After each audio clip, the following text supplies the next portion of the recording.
everybody. A warm welcome to Wisdom from North. My name is Jannecke and I'm now in New York City on my Wisdom from North tour around the US. And I'm sitting here with two wonderful people, very hospitable, who's letting me stay here. And they're doing some amazing work too. I have here Andrew Stein and Dilia Jelen. Now, Andrew is the founder and chairman of the Orphaned Starfish Foundation, which is an organization that is dedicated to building and funding computer centers in orphanages for battered and street children in Latin America. And Dilia here is also involved with this. You're the creative media director. Mm-hmm. And she's also a singer and an actress and dedicated to uplift people through her art. Now, guys, thank you so much for taking time, and thank you for letting me stay here. Of course, of course. Thank you for coming to New York. Thank you for the interview as well. Yeah, and I'm so glad we get time because you're going to Colombia. Colombia. Yes. Now, can you? We'll start with you because bigger. You're bigger because you started this foundation in 2001. And what was interesting, I saw that you were a bankman, you worked with hotels, yes. And now you do something completely different. Yes. Can you tell me why and why you started this? Sure. I always introduce myself as a recovering banker. I was a banker for 25 years, but in the middle of my career, I wanted to do something much, much more. So I've always been involved in philanthropy. I did bike-a-thons and walk-a-thons when I was a kid. I worked with Special Olympics. I did work with the handicapped. I lived in the Philippines for 3.5 years and helped orphans and relief missions and things like that. I was traveling a great deal for my job. I was the #1 flyer for Continental Airlines in New Jersey for 2 years. I was flying to all these countries, and I basically decided that if they wanted me to come on another plane, they had to find me an orphanage 2 hours in the schedule and let me play with the kids. I'm also an amateur magician, so I make balloon animals and do magic tricks. So I would go to these countries and I'd meet the orphans, and I'd make balloon animals for them. I'd do magic tricks for them, help them with their homework. I speak Spanish, a little bit of Portuguese, and it was just a wonderful bonding experience. The third month back in Santiago, Chile, the nuns in the orphanage took me aside. This was an orphanage for girls who lost their parents, were put with a family member who sexually abused them, taken away and put in this orphanage. And they were the most beautiful, helpful, hopeful girls you've ever met. The nuns took me aside on my third visit and said, "Look, Tio Andy, Uncle Andy, the girls love you, but I don't know if you know what happens here. At 18 years old, the girls by law have to leave the orphanage. And 100% of these little flowers that you see here will become prostitutes or live on the streets within a year." Oh. So that was my aha moment. Mm-hmm. I went back to New York. I went to the law firm and the accounting firm that made the most money off me in banking. I had them create a 501c3 so I can create a foundation for me. And I raised $40,000 for myself and friends. And together with the nuns, we decided to build a state-of-the-art computer center. Everything, soup to nuts. We took a room, empty room, and it became a state-of-the-art computer center. Desks, chairs, computers, software, everything. And I also made the decision at that point, I didn't know how I was going to fund it, that for life we would support the program. We would pay for the teacher, we'd pay for the supplies, we'd pay for the maintenance of the computers. Immediately it took effect. The younger kids became the top of their class in school. The older kids learned how to use Microsoft Office. They learned how to use the internet. Some learned how to program on computers. And my favorite statistic of all is the 10 years before I got involved, every single girl went to the streets. In the 12, almost 13 years now since we've been involved, only one girl's gone to the streets. They call her La Mala, the bad girl. Every other girl has gone on to university, gotten a job, or gotten married, which I count as a job. That is amazing. So then we just expanded. I have ADD if you can't tell. So I just went from country to country to country. Then it was Panama, then it was Brazil, then it was Mexico. So now, fast forward to this year, we're now in 29 programs in 12 countries, soon to be 14 countries, helping over 5,000, almost 5,500 children. We have internships, scholarships. We started a hotel training school. And the stories of the kids themselves are the most amazing. Wow, I'm so amazed. And you're working together. Can you, Dilia, maybe tell how you work together and how you use your art? Yeah, well, Andy does his best to cover every base. And he has it's a lot of children and a lot of programs that he has to cover. So I cover whatever else is needed, along with what he says, his right arm, his left arm, his right leg, his left leg, Noriela Santos, who does a lot of the office work and works a lot. She comes to the countries with us as well. She's been to Dominican Republic.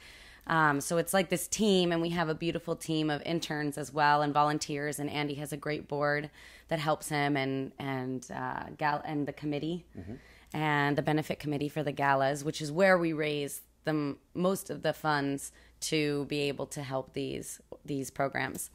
And we met about a year and a half ago.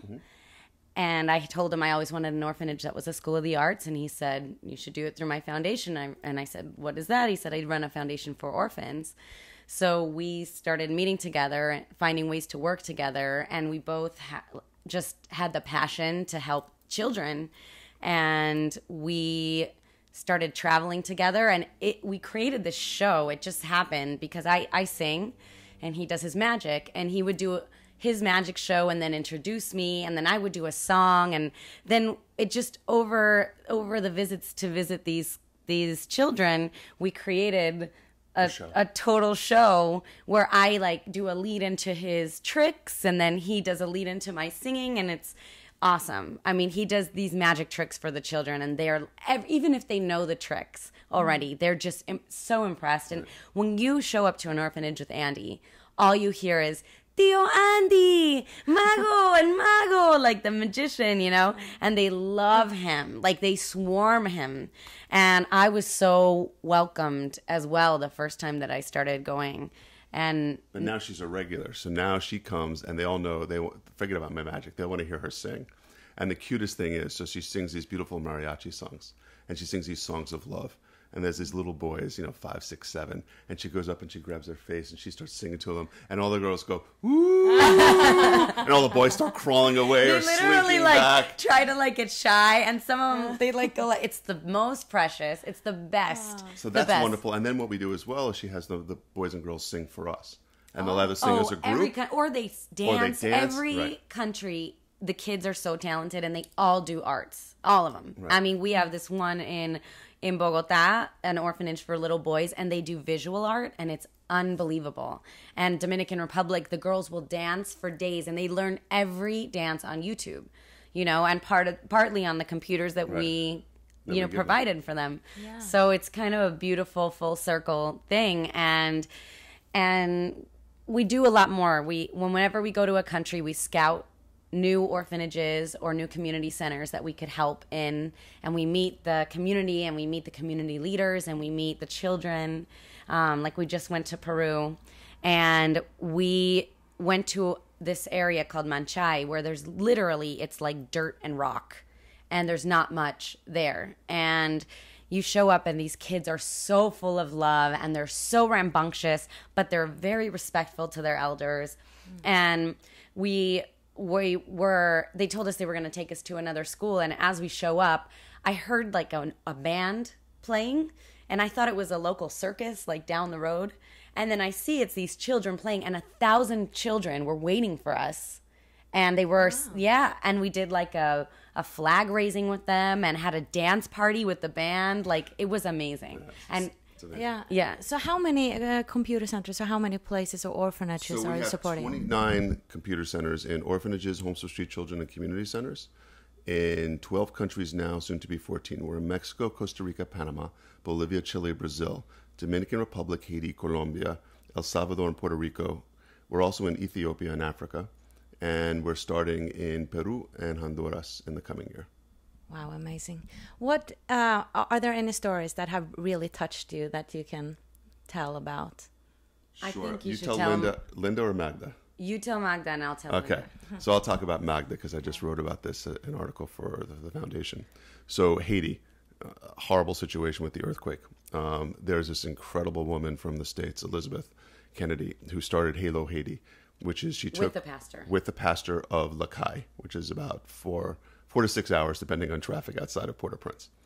And it's this beautiful program where she takes in orphans who were orphaned by the earthquake mostly in this town, and put them in 3 homes with a mother and a father figure, and then built a church, built a school, and then came to us, met with us, and we talked about starting a computer center, which we did. First trip out there, I meet this incredibly beautiful young girl, about 11, almost 12 years old. And her name's Magda, and she's stunning, but she's a leader. She's like, has the kids lined up. She tells them all to pay attention at school. She's the captain of the soccer team, the whole 9 yards. So I ask what her story is, and they tell me, and it's amazing. So the morning of the earthquake, this girl, Magda, awoke to be buried under a pile of rubble with her entire family. What she didn't realize, what she came to realize while she was still buried under there, was that her whole family had been killed. She was the only one still alive, and she was injured. They pull her out of the rubble. There's nowhere to treat her. All the hospitals and tents are full. They take her to the 6-hour drive to Lakai, middle of nowhere, for her. They treat her in the hospital. Well, she only has a small scar on her face. She looks great. And then they when she's done treated, they have nothing to do with her. They throw her into the Stadium. the soccer stadium to fend for herself at 10 years old. That's where everyone was just being, because there was nowhere else to be in Haiti after the chaos. So the pastor comes, and he's going around looking for kids to help this Hello Haiti, and he meets Magda, and she's kind of fending for herself and helping others. He's like, come with me. And she takes her, and she immediately becomes the star. She is the top student in her class. She takes care of all the kids. She leads the church services. She's soccer goddess. But what the cool thing is that when we gave the computer center, so that year we decided to give the computer center. So we go back, and she's the first one to come up. And we go to the computer center. She's the first one on the computer. She shows us she's the star of the computer. She's learned everything they've taught so far. She wants to learn more, and it's just a very special. She's taken it, and if you talk about we want to build future leaders in the countries that we work in, she will absolutely, positively run the country one day. Oh. She is so loving, and also the girls are very protective over Andy because in many cases he's the only male figure that they have in their lives that hasn't hurt them. Wow. And with me, sometimes they're like, don't take away my Andy. But when Magda found out that Andy and I were working together and I was Andy's girlfriend, she just smiled and embraced me. And I was like, oh my God, she's so, so loving, So she's an incredible So when one. you talk about Linda. And Linda, oh man, she is such a special girl. She is from Cali, Colombia, and she is at a program that we support called Fundamor, which is for children that have HIV, and they were orphaned because their mothers died of AIDS or their parents didn't want to take care of them or whatever the reasons or circumstances were. And it is a very, very loving place, and they are a family, like everyone there, and they get great treatment medically. They also do a lot of natural therapies, like herb baths. They eat organic to counteract the strong medicines that they're taking, and they take very good care of these children. And she is one of the eldest now in the program, and we got to know her very well. We had met her before, but got to know her very well because we flew her up for this gala that we had in Miami for the first time this year. And she's incredible. She studied, top of her class. She now wants to be a lawyer. She learned everything that there was to learn on the computers. And when we brought her and she did her speech in Miami, she said, I don't look at HIV like it's a tragedy. It's an opportunity. Wow. Because that's why I'm here in front of you today. And this girl, when they first went to a high school, a local school, they told everyone that they had HIV and they were ostracized. Like nobody wanted to be around them, and it was very tough for them. And so they switched them to another school that's almost an hour away because people are just not educated yet, like everywhere. People don't know what HIV means. And she was there. They were there for about a month, and finally it came up in conversation. And instead of shying away from it and lying or telling or changing the subject, she said, no, this is who I am. And she told the school, this is who I am. This is where we are from. This is why we live in this place. And this is what HIV is. And you can't catch it because I'm touching you. And she educated her school. She integrated the education into her school to teach people what HIV was. And she even had a boyfriend at one point who she said, I want someone who's honorable. So before I meet your parents, you will tell them about me. You will tell them about my HIV, and you will tell them what it is. And then I'll meet them. Wow. Like she's just this, and now she's going to be a lawyer to help children that are just like her. Yeah. Wow. So there's, about 4,900 other stories just like that. It's unbelievable. And how quickly they learn with the computers. I mean, especially with programs like Rosetta Stone now where they can learn English, they learn it like that and they're fluent. And the children in Cali, they do robotics, and they're building like prosthetic arms, and they've had Robots computers and- 1 year. Right. It's, I mean, they're so hungry Right. to learn. When you have nothing, you take advantage of everything around you because that's your opportunity, and you don't have many if you don't have a family to back you up. And they're so appreciative and so interested in learning and doing better. And my favorite part of it all is that when they give their speeches or when we talk to them and they get older and they're graduating, they all talk about giving back to their brothers and sisters. So if they become a nurse, they come back and volunteer to be a nurse at the orphanage. If they become a doctor, they volunteer to be a doctor. They learn computers, they come back and teach computers. Lawyers, same thing. It's a good circle. Yeah, yeah. exactly. So how can people support your organization and where can we find you? So it's orphanedstarfish.org, ORPHANED, starfish, STARFISH.org is our website. You can donate on the website. You can look through all of the pictures and the stories and many more stories and videos of what we do. And that we get all of our support is private sector. We don't get any public support at all. So everything is donations, and 90% of every donation dollar goes directly to our kids. We also have a very big gala, which Dilia mentioned earlier, where we raise 80% of our operating funds. It's going to be October 18th in New York City. It's also on the website at Cipriani Wall Street, and it's a star-studded affair, but we fly up 8 of the orphans to speak, and you get to see firsthand the difference that we're making. Yeah, Amazing. It's amazing, and then it's a party. It's a huge dance party after, and people can get tickets on the website as well if they'd like to come. Right. Wonderful. And I have to ask one last question. How did you guys meet? Can you tell me the story? So we tag team this. We tag team this story. So I'll start from my point of view, and then she'll go from her point of view. Okay. So my son and I, who from my previous marriage was 17 years old at the time, were invited to a Brazilian bikini fashion show at a bar in Manhattan. He is excited beyond. He was 17 years old. He puts on his best clothes. He wears his cologne, the whole 9 yards. We get to the place. We told everything was taken care of. The bouncer goes, unless he has ID, he can't get in. ID to be 21 because he had to be 21 to go to the bar. He's devastated. We go sit down. So the woman who invited us is also devastated that we can't get up as well. So she goes upstairs and she starts telling people around her that I can't believe this. This guy's the thing. So now your part. She said, I thought she said that he supports our newspaper. And so I thought it was like a big, corporate, someone that was going to that donated money or gave money to this newspaper. So I knew it was important. And I also don't like when children don't get to see art, and it was this Brazilian fashion show, and he was with his father. So I went down and I pleaded with the bouncer, and then he wouldn't let me, he wouldn't let him come in. So, and I hadn't met them at this point. So You go back up. She goes, this is go the back first upstairs. time I've said this online, which may be a little. I got an ID for him. I found an ID for him, and I gave it to him, and I got him in. Right. So I'll tell. So basically, so this beautiful Latina woman comes downstairs. Okay, he says that, but I had a side ponytail that was crimped and orange lipstick. Okay. So, But I thought she was attractive, obviously. But anyway, she comes down and says, "Which one of you is Zach?" Which is my son's name. My son raises his hand and goes, "You're with me." Grabs my son, gives him his first fake ID ever. It's horrible. Walks to the bouncer, talks her way through the bouncer and the ID, gets him upstairs, sits him in the front row of the fashion show. He's texting me like, "Dad, this is the coolest thing ever. This is wonderful." So I go upstairs, and after the fashion show, I go over to thank her. You made my son's night. Thank you so much. and the ladies that we were with told him, they presented me, and they said she marches for immigration rights and gay rights, and she's a Latina singer, and she's on American Idol. At the time I was doing it, I said, but everything that I do because I want an orphanage. It's a school of the arts, and so I look at her and I go, "Really? You want to do something with orphans? Let me tell you what I do."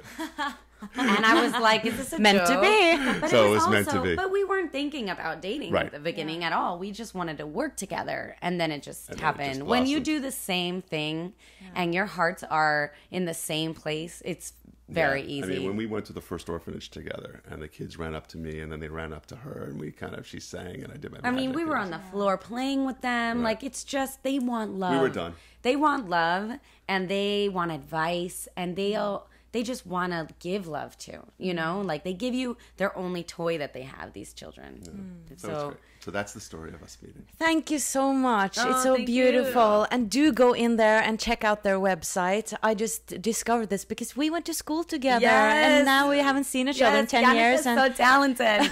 Thank you. She is. I've always been a fan of her spirit. Thank you. And we'll do another interview on Skype because there's more to talk about here and about your career and everything. I would love that. So thank you so much and have a Thank good you. trip to Colombia. And Thank you. I know. Thank you so very much, and really appreciate to everyone watching. Thank you so much for your support. Orphanedstarfish.org. Thank you. Sure. And thank you so much for watching, guys. And I'll see you soon. Bye.